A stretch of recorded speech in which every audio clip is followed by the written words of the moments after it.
నీతి న్యాయాలు వీటిని జ్ఞాపకం చేసుకుంటే వాస్తవంగా మనం ప్రభు దగ్గర నిలబడలేము.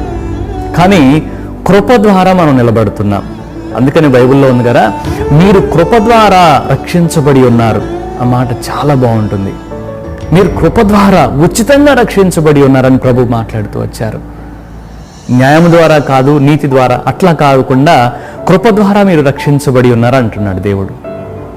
ఈ మాటను పరిశీలన చేస్తున్నప్పుడు దావీదు యొక్క హృదయాంతరంగంలో ఉన్నటువంటి ఉద్దేశం ఏంటంటే, ప్రభువా నీ నీతి కనుక, నీ న్యాయం కనుక నేను వాటిని రెండింటిని పట్టుకొని నీ దగ్గరికి రావాలంటే రాలేను ప్రభువా.